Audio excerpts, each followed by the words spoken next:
Hello everybody, it's Elizabeth here, and I just wanted to hop onto Facebook today. I know I'm not normally here on a Wednesday, and that's because this week in the UK is half term for us, and actually I'm not going to be available on Friday to do a Facebook Live. So I know I haven't told you that this is happening today, and hopefully you'll be able to catch the replay if it's not a convenient time for you to watch it live. But I won't be around on Friday to do the Facebook Live, and I didn't want you to miss out this week, so I thought I would hop on and say hello to all the new members. I think we've got 56 or something like that members who've joined the group in the last week to 10 days that I've been adding. So welcome. If you are new into the Project Management Cafe group, then thank you very much for being here, and please do start a thread. Let us know where you're from and the kind of projects that you work on. So I'm also going to keep touching the screen because I want to check that Jon Clay is joining us, and I'm very much hoping that he's able to hop onto Facebook today, because hopefully, fingers crossed, if all the technology works, we'll be able to chat to him as well a little bit later. So there's this swipe right thing, swipe to reveal comments, and that is what I'm doing. Jonathan, actually, if you're watching, it's probably easier if you just write a comment under the post, and then that will show up. Fantastic. Okay, so the other thing I wanted to tell you about is that finally the resource library is working. So for those of you who weren't watching the Facebook Live on Friday, you will not perhaps know, but what we've done, Shaman and I, there's, oh, hello Jonathan, it's great. Right, let me just click that and I will invite you. And while you're hopefully seeing that invite on your screen, I will just this, which is our fantastic template library. Sorry about the light reflection. And that's now working. So I'll post the link in the group after this when I can get off, and I can copy and paste. And that has got all of our templates. So everything that you've seen on the Girls Guide to Project Management blog over the last however long, we've just put it all on one page, because it's just easier, isn't it, to be able to go to one single place and just click to download whatever you want. So there's a bit at the top that tells you how to do it. It's going to be backwards for you, I can see. But there's some instructions about how to download files from Dropbox if you haven't done that before. And then all the most popular templates are there.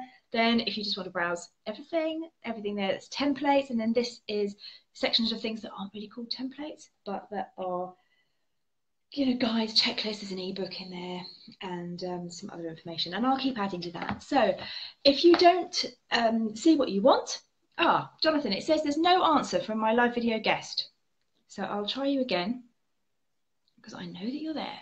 So let's just give that invite a second chance.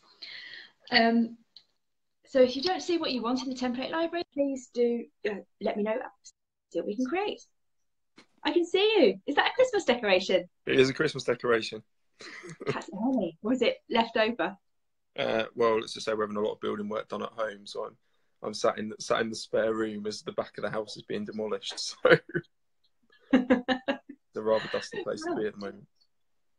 Well, thank you very much for being here. It's fantastic to have you. So I would like to introduce everybody. Hello, Jon Clay. You are the president of PMI UK, and yeah, a fantastic project manager in your own right, and you've got quite a big job with PMI. So thank you for joining us this evening at quite short notice. That's a pleasure. So how long have you been chapter president for now? So I've been chapter president since January this year. Yeah, so first year. So you do your presidents on 2-year terms. And before that, I was on the board for 3 years, looking after the branch network we have across the UK. So you've got quite a lot of experience with the committee.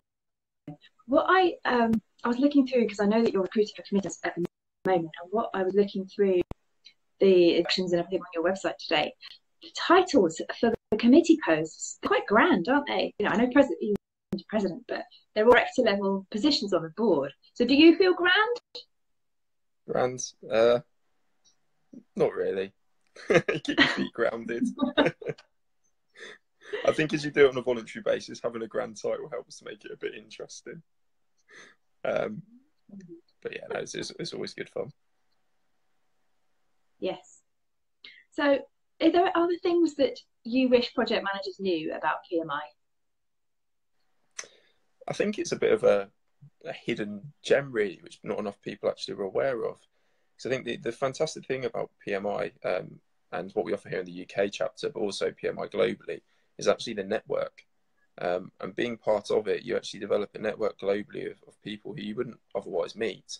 And then whenever actually you need some help or you need some support for something, or if you just want fancy chat about project management, if you really want, you can quite easily just reach out to people and they'll respond and they'll help, and people genuinely want to help. And it's just been something which for me, actually developing a career, has been absolutely priceless and fantastic. And what you get from the UK chapter here is that local bit. So as well as it being virtual, if you want to meet up with people, you can quite easily. And I think that's, for me, that's actually the most fantastic thing. And it's quite a surprise when I got involved. So it wasn't something I was expecting.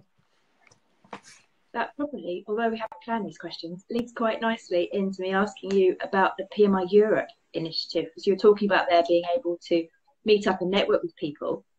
You've done a lot of that. You've put a lot of the framework in place for people to be able to do that across the continent now. So tell us a bit more about that. Yeah, so there's a lot of things. I guess in this day and age, technology platforms are one of the best ways to actually reach out to people. And as far as I'm concerned, if you can do something here to benefit people in the UK, which is technology based, then why not do it for all of people in Europe who are involved in PMI? And so what we do at the chapter is work very closely with other PMI chapters across the globe, in particularly in Europe, because lots of people will travel between cities all the time. You know, people move around all the time. So why not be joined up? And we'll have similar things that we need to do, similar ways we need to improve. So what we're doing is in some areas leading the way, and in other areas helping to support other chapters to set up new initiatives which can benefit all of us across Europe. So, for example, one we did earlier this year is all chapter events now across all of Europe are open to members of any chapter. So if you're a member of PMI UK and you happen to be working away in Berlin for the weekend, you can go to the Berlin chapter events free of charge. So you have full access to a really, really great range.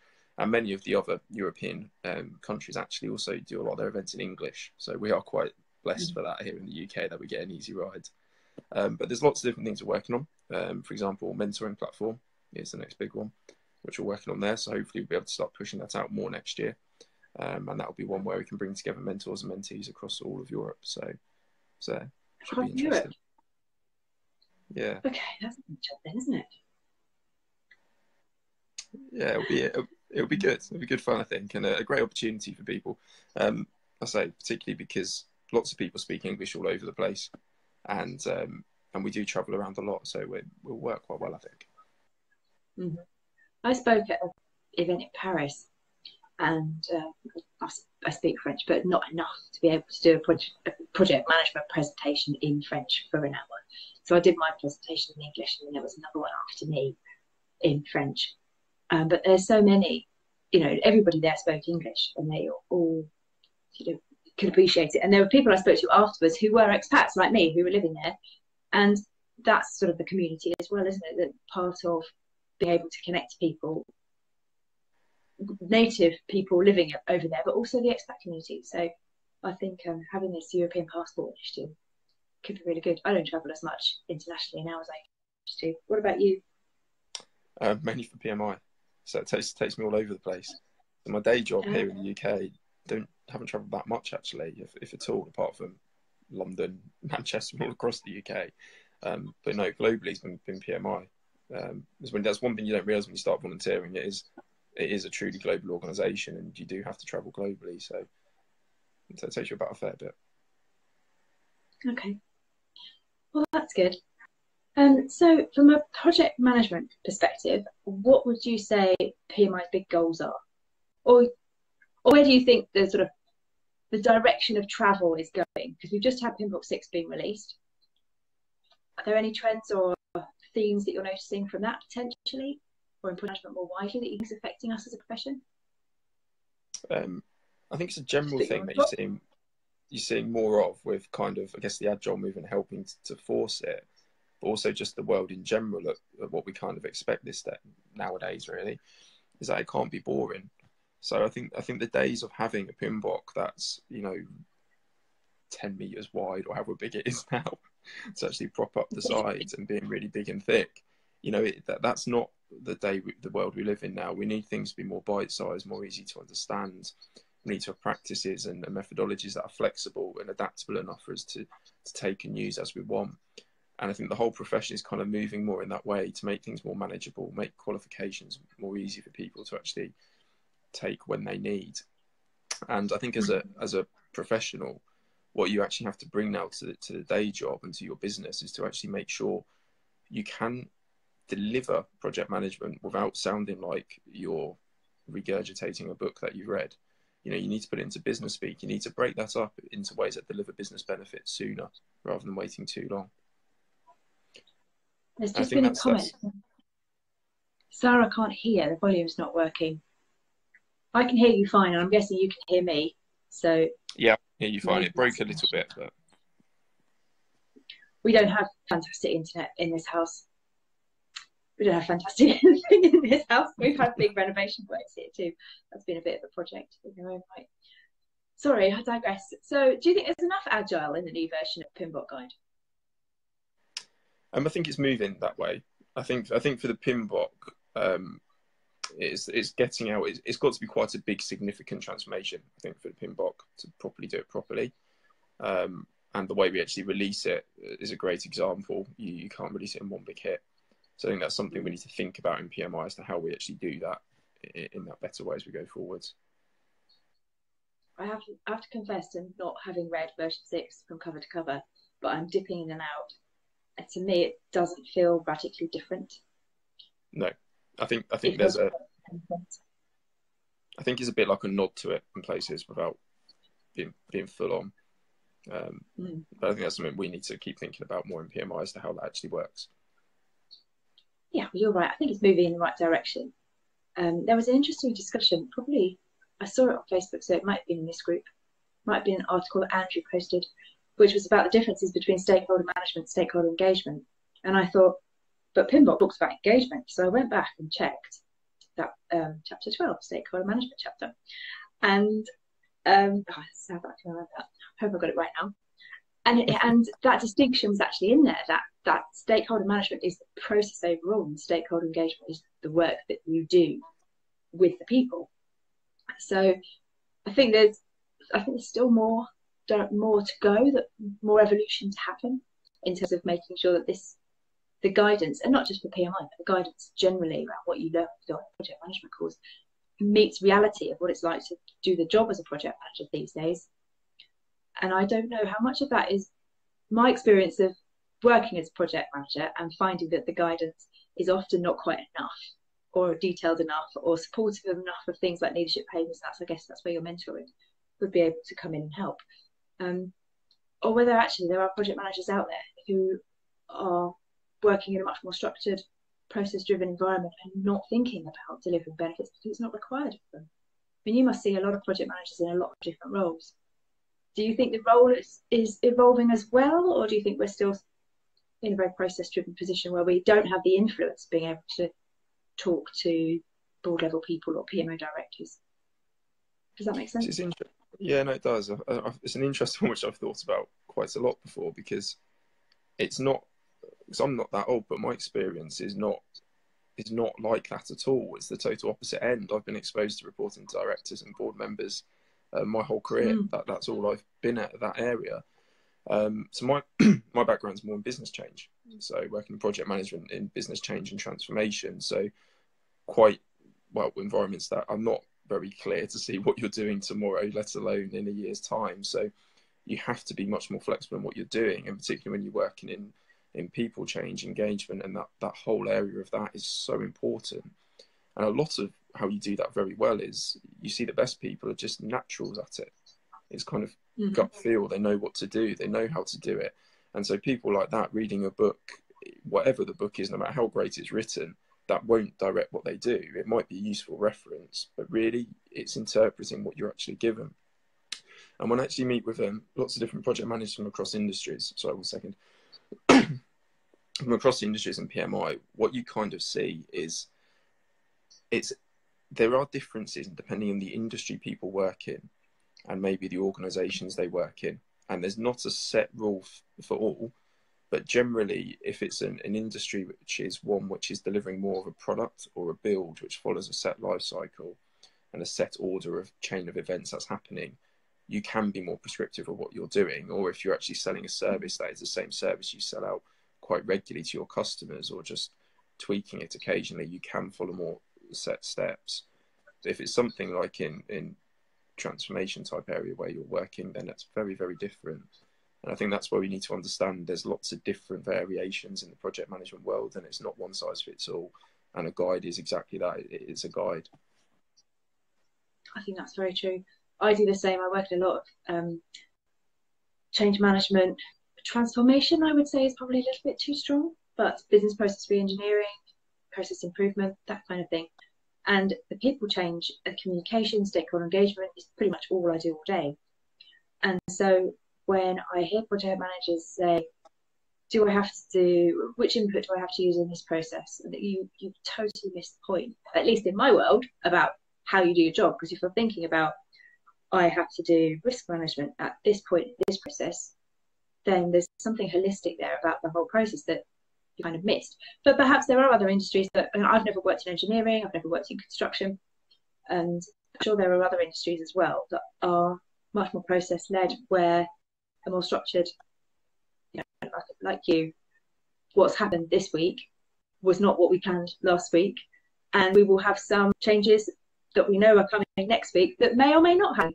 So it's just a very flexible environment, and I don't think, and that makes it very difficult to plan, especially when stakeholders say, can I see your Gantt chart for the next 18 months?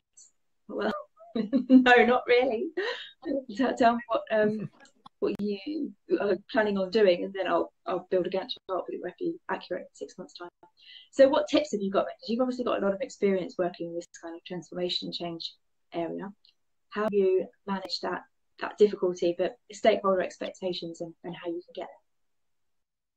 I think the simple trick is it's not your templates, it's not your tools.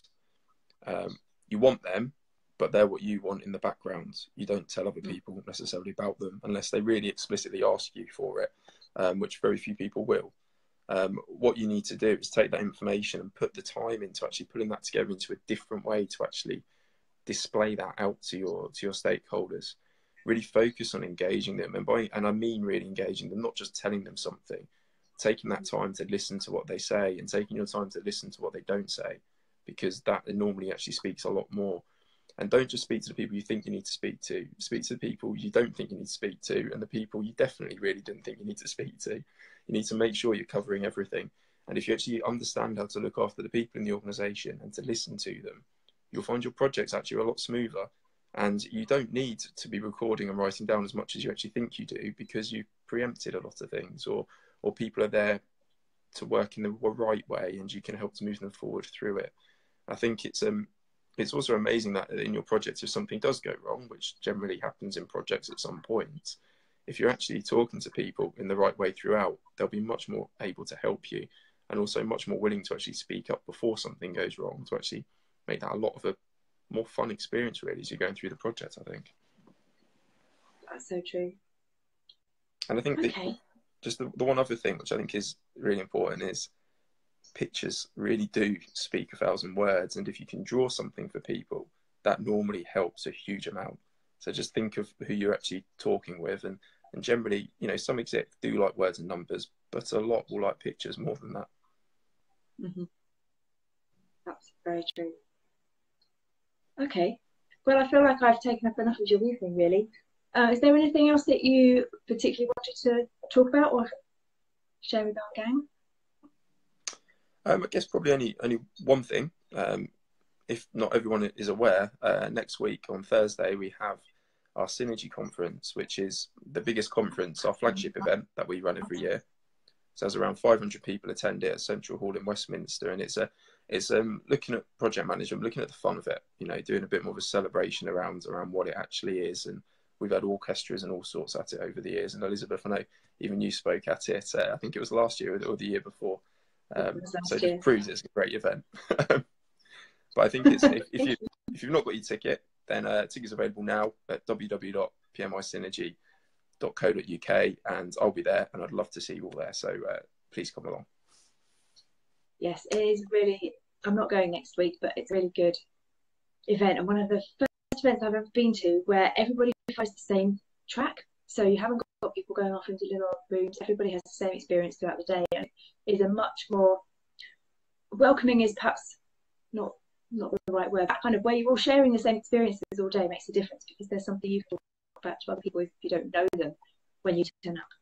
So next week is International Project Management Day, isn't it? 2nd of November. You'll be at Synergy, but is there anything else that you'll do to celebrate International Project Management Day? No, not for me actually. Probably that'll probably take on a full day. Not for me either. but what we do is, I think it is International Project Management Day, and it's deliberately on International Project Management Day because that was set up originally, you know, by IAL to celebrate project management, which I think is a great thing to do. And what we do is we bring to that same day something more in person for a chance to actually celebrate. And I'm probably lying when I say there isn't anything else to do, because I'm sure I'll go for a beer after Synergy to celebrate as well, because I think that'll be well deserved when we get to the end. Exactly, I think they've earned it by then. They're planning to go to organising a 500 strong conference in a major London venue. I know, well, with it's extra projects to do on top of the day, isn't it? Or as I've learned this year, actually put in the sponsor, which is a different thing, which I've been learning a lot more about. Brilliant.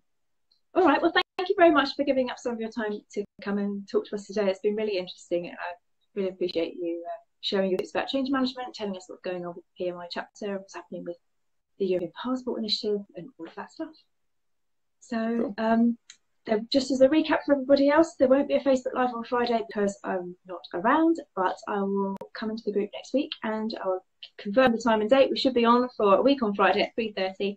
So I look forward to seeing you then. Thanks very much. Good night, Jonathan, and good night, everybody. Cheers, night. Thanks, everyone.